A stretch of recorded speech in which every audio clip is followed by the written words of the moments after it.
කොහොමද යාළුවනේ ඔයාලට හොඳින් ඉන්නවද? මගේ වීඩියෝ එකට අලුතින් එකතු වෙලා ඉන්නවනම් subscribe කරගෙන වීඩියෝ එකට like එකක් දාගෙන යන්න අමතක කරන්න එපා. මම උදේම හිස් පාරට පෙඟෙන දාපු උළුහල් වතුර තමයි බොන්නේ. මේක බිව්වනම් ගෑස් ට්‍රබල් එහෙම හොඳ වෙනවා කියලා කියනවා. ඉතින් චුට්ට තමයි හොඳ වෙන්නේ. මට රිසල්ට් එකකුත් දීලා තියෙනවා. ඔයාලා try කරලා බලන්න පුළුවන් නම් මේක බීලා මම චුට්ටක් වෙලා ඉඳලා ඊට පස්සේ මං එනවා මගේ උදේ වරුවේ තේ කෝපය හදාගන්න. ඒක හදන ගමන් තමයි ඉන්නේ. මේක බීලා තමයි මගේ වැඩ ටික සීරේම පටන් ගන්න. මොකද තේ කෝපයක් හදන්න නැතුව ඒක බොන්න නැතුව මට කිසිම වැඩක් කරන්න බෑ. ඔයාලත් එහෙමද කියලා මට කමෙන්ට් එකකින් කියලා යන්න.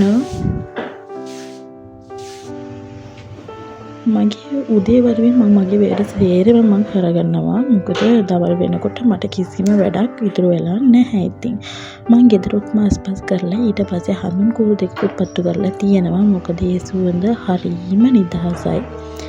ගෙදර සුවඳට තියෙනවා නම් අපි ෆ්‍රෙෂ් වෙලා ඉන්නවා නම් ඒ වගේ නිදහසක් නැහැ ඉතින් මේ ලෝකේ.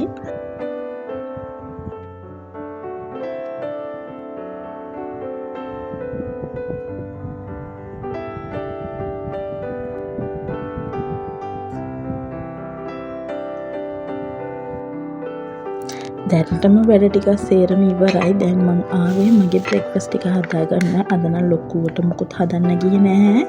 නිකන් ගෙදර තියපු ෆ්‍රිජ් එකේ තියපු යෝගට් ටිකක් දාලා, මැංගෝ ටිකක් කපලා දාලා, ඊට පස්සේ ග්‍රේප්ස් ටිකකුත් කපලා දාලා, කෝන් ෆ්ලෙක්ස් තිබුණා ඒකත් දාලා තමයි මේ බ්‍රෙක්ෆාස්ට් එක මම හදාගන්නේ. කිසිම මේ අමාරු වෙන වැඩක් නෙමෙයි මේක. ඒ වුණාට රහයි බලන්නත් ලස්සනයි. ඉතින් මේකත් හෙල්ති බ්‍රෙක්ෆාස්ට් එකක් නේ. ඉතින්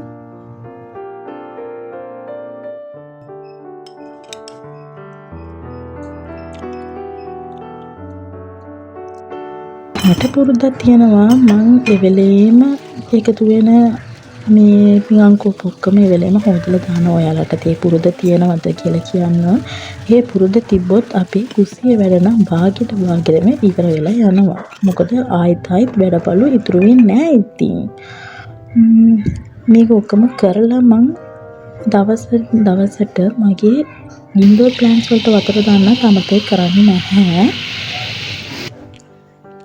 මම උදේට හැමදාම වගේ විටමින් C එකක් අරගන්නවා. මොකද මේක හැමට හොඳයි කියලා කියනවා. හැමදාම වගේ අරගන්නවා.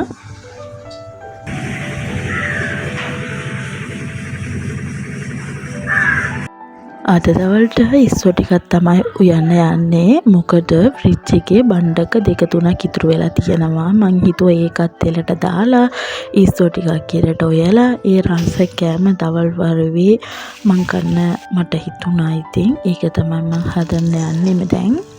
මං කුක් කරන වීඩියෝස් වල එහෙම එච්චර ලොකුවට වීඩියෝ ගත්තේ මොකද හැමෝටම දන්නවනේ ඉතින් කුක් කරන්න මට වඩා හොඳට උයන අය ඉන්නවා. ඉතින් ඒ නිසා මම ටිකක් වීඩියෝස් වලට කියලා චුට්ට ක්ලිප්ස් අරගත්තා.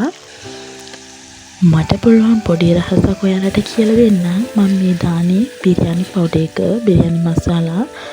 මං චිකන් කරි හැදුවොත්, බීෆ් හැදුවොත්, මටන් හැදුවොත්, ඉස්සෝ හැදුවොත්, මොන කරි හැදුවොත් මං මේ වගේ බිරියානි පවුඩර් ටික දාගන්නවා. එතකොට රහ චුට්ටක් වැඩි වෙනවා.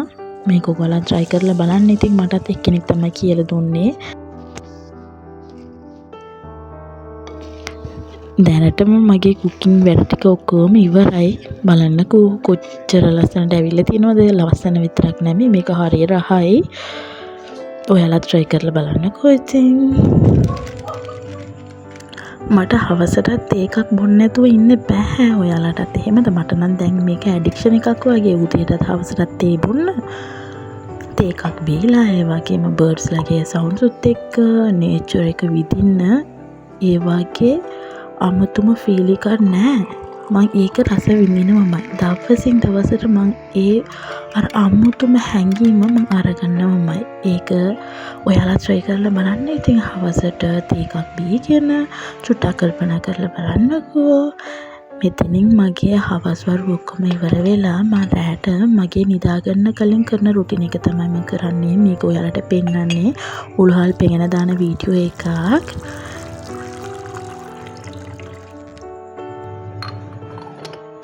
අද මම මගේ දවස මෙතනින් ඉවර කරගන්නවා. මාත් එක්ක මෙච්චර වෙලා එකතු වෙලා හිටියට ඔයාලටත් බොහොම ස්තුතියි. ඒ වගේම ඔයාලත් පරිස්සමින් සතුටින් ඉන්න කියලා මම ප්‍රාර්ථනා කරගන්නවා.